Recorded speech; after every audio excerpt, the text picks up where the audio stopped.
하나님 말씀은 구약성경 사사기 20장 36절에서 48절까지인데요. 본문은 읽지 않도록 하겠습니다. 36절에서 48절까지의 내용, 이제 최종적으로 이스라엘이 이제 베냐민 지파를 완전히 이제 물리치는 이스라엘의 최후의 승리를 이제 그리고 승리한 내용을 담고 있습니다. 36절에 보면 이에 베냐민 자손이 자기가 패한 것을 깨달으니, 그러니까 복병 매복해 있었고 매복되어서 사실은 그 베냐민 지파가 성읍을 떠나서 이스라엘을 쫓고 있을 때 후미에서 베냐민 지파가 이스라엘 연합군이 그 베냐민 지파의 후미를 공격해 왔고 또 기브아 성으로 진격해 들어갔습니다. 그런데 양쪽에서 이제 포위망이 이제는 양쪽에서 이제 공격을 받고 또 비어 있는 성도 이제 공격을 받는 그런 상태였었는데, 그것을 즉각 깨달은 것이 아니라 후에 시간이 지났다, 자신들이 그렇게 함정에 걸려들었고 자신들이 패한 것을 어느 정도 시간이 지나고 나서 알았다는 겁니다. 그러니까 우리가 인생을 살아가면서 이런 패배나 어려움, 또 하나님께서 주시는 징계나 고난, 이런 것들을 즉각적으로 깨달을 수 있는 것이 아니라 시간이 걸린다고요. 그래서 이것이 개인의 은혜의 상태나 영적 민감성에 따라서 그것이 이제 시간차가 이제 다릅니다. 그래서 즉각 알아들을 수 있을 때가 있고, 그것이 상당 기간 시간이 지나야 그것을 깨닫게 되는 이런 일이 있죠. 그러니까 이런 것은 빠를수록 좋습니다. 빠를수록 좋습니다. 지금 베냐민 자손이 패한 것을 깨달았다. 여기서 깨달았다라고 하는 이 말이 이제 보다라고 하는 말을 쓰거든요. 그러니까 여기서 깨달은 것은 확정된 걸 말합니다. 그러니까 사람이 가장 사람이 이렇게 신뢰하는 감각이 눈으로 보는 겁니다. 눈으로 봤을 때 사람은 가장 그것을 신뢰합니다. 자기의 눈으로 보는 것이. 그래서 두 눈으로 보게 되었다. 뭐 이렇게 된 겁니다. 그래서 이제 그 내용은 그런 거죠. 이제 복병이 있었고 복병에 의해서 군대의 앞뒤로 이제 공격을 받게 됐고, 기브아 성읍은 또 완전히 이스라엘 연합지파의 손에 떨어졌다라고 하는 겁니다. 그런데 42절에 보면 맨 끝에 이스라엘 사람 앞에서 몸을 돌려 광야길로 향하였으나 군사가 급히 추격하며 각 성읍에서 나온 자를 그 가운데에서 진멸하니라, 이렇게 됩니다. 진멸하다. 그래서 진멸한다 라고 하는 것은 이스라엘의 전쟁의 특징을 나타내는 말이 이 진멸이라고 하는 단어입니다. 이스라엘 백성이 전쟁을 할 때 진멸하는 경우에는 하나님께 붙여진 것으로서 일체 거기에서는 어떤 것도 취하지 않습니다. 그때 이제 사용하는 말이 진멸한다라고 하는 말이에요. 그런데 똑같이 진멸하는 것입니다만 여기에서는 진멸하다라고 하는 진멸, 이게 이제 헤렘이라고 하는 히브리어인데 여기서는 그 단어를 쓰지 않고 샤하트라고 하는 말을 써요. 그러니까 이게 무슨 말이냐면 이게 겉으로 봐서는 똑같이 진멸한 거예요. 근데 그것은 하나님이 명하셔서 그리고 여호와께 붙여진 것이기 때문에 진멸할 때 우리가 헤렘 전쟁이라고 하는데, 여호와께서 명하시지도 않았고 여호와께 드리는 것도 아닌데 진멸했다라고 하는 것을 이렇게 다른 말을 사용함으로써 쓰는 거예요. 이게 무슨 말이에요? 진멸할 필요가 없는데 진멸했다, 이런 의미가 있는 겁니다. 지금 이스라엘 백성이 이 베냐민 자손들을 이렇게 진멸하는 것, 그리고 성읍에 있는 성읍 안에서도 이 모든 사람들을 이렇게 죽이는 이 일은 이렇게 할 필요가 없는 것이었다라는 겁니다. 여러분, 지금 이스라엘이 같이 싸우고 있는 게 누굽니까? 바로 처음에 한 번, 두 번 패배했을 때 이들이 뭐라 그랬어요? 형제라고 불렀다고요. 저 형제들을 가서 싸워야 될까요? 지금 갈까요? 누가 갈까요? 이랬거든요. 형제라고 말입니다. 근데 형제를 칠 때 또 이들이 전쟁을 일으킨 명분은 뭐였어요? 기브아의 불량배들 때문이었지 않습니까? 그러니까 이렇게 진멸해야 될 필요는 사실은 없는 거죠.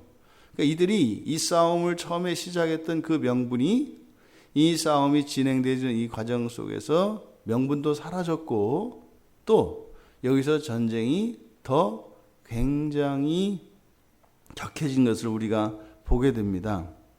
43절 이하에서 이 이스라엘 연합지파가 베냐민 사람들을 죽이는 이야기들이 나오는데 43절의 맨 끝에 이제 베냐민 사람들이 패한 것을 목격했습니다. 그리고 나서 보니까 그 뒤에 이제 앞 동쪽까지 추격하여 43절에 추격하여 쉬는 곳에서 짓밟았다. 그러니까 이게 그냥 정상적인 어떤 전쟁이 아니라 어느 한 순간, 그 순간이 뭐예요? 베냐민 지파 사람들이 자신들의 패배를 확신한 겁니다. 아, 졌구나 라고 하는 것을 확인한 순간부터 이들은 도망하기 시작한 거예요. 도망하는데 쉬는 곳에서 18,000명이 죽습니다. 18,000명이. 그리고 45절에 또 도망합니다. 그래서 림몬바위에 이르러서 거기에서 5,000명이 또 죽습니다. 그리고 또 도망합니다. 또 도망해서 기돔에 이르러서 2,000명이 죽었습니다. 그러니까 지금 여기에서 총 죽은 숫자가 25,000명입니다. 근데 원래 이 베냐민 지파의 숫자는 27,600명이었단 말이에요. 보세요. 지금 베냐민 지파 사람들이 죽은 숫자가 싸우다가 전사한 게 아니라 다 뭐 한 거예요? 도망가다가 죽었어요. 도망가다가. 앞에서 두 번의 전쟁에서 베냐민 지파가 어땠습니까? 22,000명, 25,000명을 단번에 죽였다고요. 물론 그들에게 수치상 1,000명의 피해자가 있었습니다만 이거는 뭐 25배, 20배에 능가하는 그런 전략상의 힘이 우위에 있었다고요. 베냐민이. 숫자가 적은데도 말이고, 숫자가 적음에도 불구하고 그렇게 상대가 안 될 정도의 대승을 두 번이나 거두었단 말이죠. 그러니까 사실상 이게 전면전을 붙었을 때 이렇게 어이없이 죽어나갈 베냐민 지파가 아니라고요. 그런데 이들이 지금 죽는 것은 뭐예요? 완전히 전의를 상실하고 패배를 확신하고 났을 때 이들이 앞서서 싸웠던 그 두 번의 용맹한 싸움, 그것은 다 사라지고 이것은 더더군다나 도망을 하며 처참하게 도륙당하는 것 같은 이런 상황이 여기에서 펼쳐진 겁니다. 사람의 마음속에 이런 패배감과 이런 절망감이 얼마나 크게 작용하는가 하는 것을 보게 됩니다. 우리가 어떤 일을 할 때도 이렇게 자신감을 잃어버리고 이미 자기 자신이 절망을 하게 되면 자신이 가질 수 있는 어떤 능력도 그것이 도움이 되질 않습니다. 그러니까 우리가 예수 그리스도를 믿어서 구원에 이르는 이 구원의 믿음이 우리가 순간적으로 그 믿음을 잃어버리고 우리의 믿음을 불안해하거나 의심하거나 또 이렇게 절망감에 완전히 쌓여버리면 구원받은 백성이라 할지라도 이 세상을 살아가는 동안 순간적으로 그 구원이 없어진 것 같은 이런 상황이 오게 됩니다. 우리가 우리의 마음속에서 일어나는 이 절망, 이것은 믿음의 정반대의 영역을 우리들로 하여금 가게 하지요. 그러니까 베냐민 지파 사람들이 이렇게 절망감에 빠져 있지만 않았다 하더라도 이렇게 처참한 죽음을 당하지는 않았을 겁니다. 이것은 우리가 우리의 믿음을 더욱 굳건히 해야 되는 이유가 우리 현실의 삶 속에서도 이러한 필요가 우리에게 있는 것입니다. 이 싸움은 그 기브아의 불량배들 때문에 일어난 것이었습니다만 지금 기브아에 있는 모든 성읍과 또 모든 사람들이 진멸당하는 그런 끔찍한 결과를 맞이하게 됐습니다. 지금 결국 남은 것은 47절에 600명만 남습니다. 600명만 남아서 이제 광야로 도망해서 림몬바에 넉 달을 지냈다라고 합니다. 그리고 이제 이스라엘 사람들은 그 600명을 제외한 모든 성읍에 있는 사람도 다 칼날로 치고 다 불살랐다. 하나님이 명하시지 않은 그런 전쟁에서 또 지금 하나님께 마치 이방을 진멸하는 것과 같이 동족을 죽이는 이런 일들, 이것이 사실 교회사 안에서도 계속되었습니다.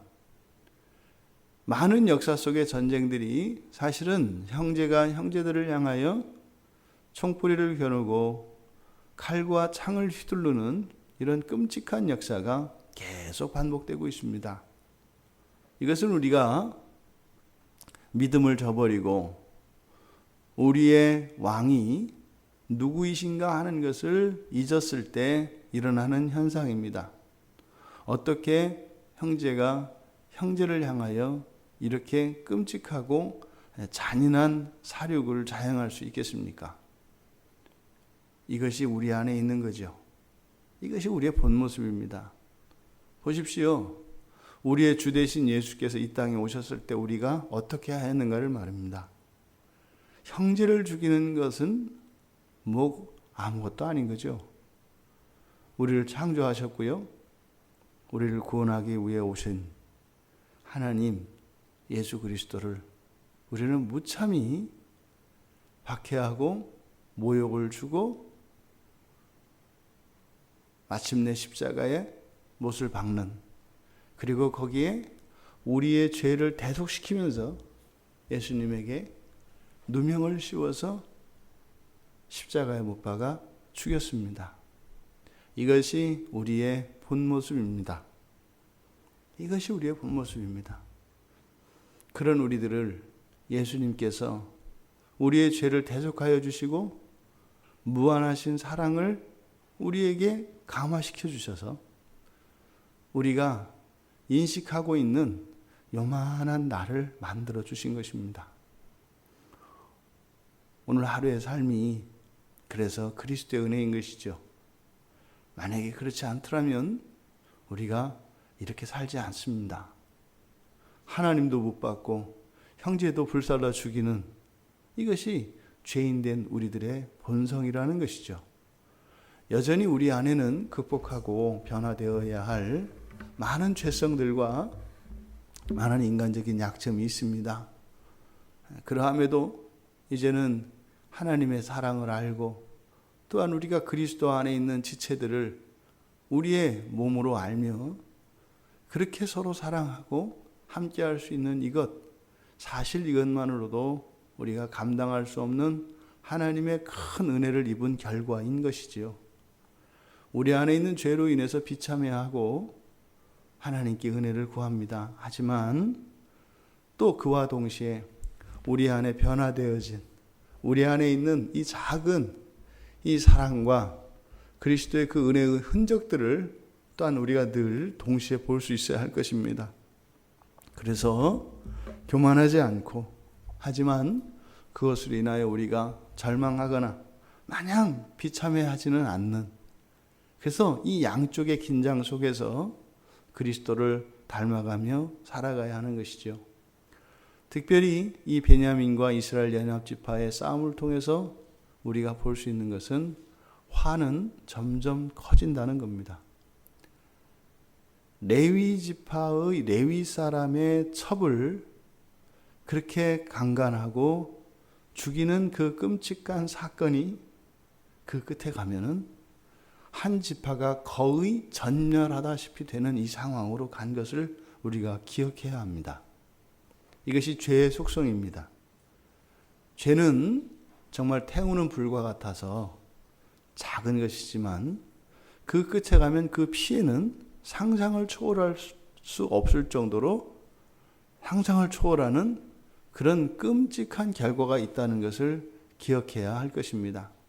오늘 하루 우리가 살아가며 죄와 타협하지 않고 죄에게 우리의 마음을 내어주지 않고 오히려 우리 안에 있는 죄를 죽이며 그리스도를 닮아가는 복된 하루가 되기를 주님의 이름으로 축원합니다. 하나님 아버지, 정말 도저히 상상할 수 없었던 끔찍한 화가 이스라엘 전체에 임했습니다. 거의 10만에 달하는 하나님의 백성들이 죽어갔습니다. 하나님, 저희들에게 죄가 있거든 깨닫게 하시고 회개하게 하시고, 그래서 하나님의 용서를 구함으로 저희들의 삶 속에 죄로 인한 화가 미치지 않도록 도와주시옵소서.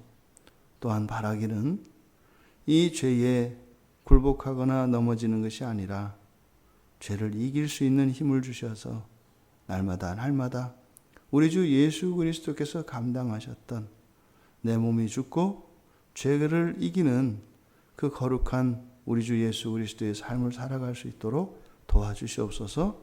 믿음에 믿음을 더하여 주시옵소서. 하나님이 함께 하심을, 또한 절망감과 패배감에 쌓이지 않게 하여 주시고, 우리에게 이미 승리를 주신 예수 그리스도를 믿는 믿음으로 환경의 위협과 두려움으로부터 능히 이길 수 있는 저희들 되게 하옵소서. 예수님의 이름으로 기도드리옵나이다. 아멘.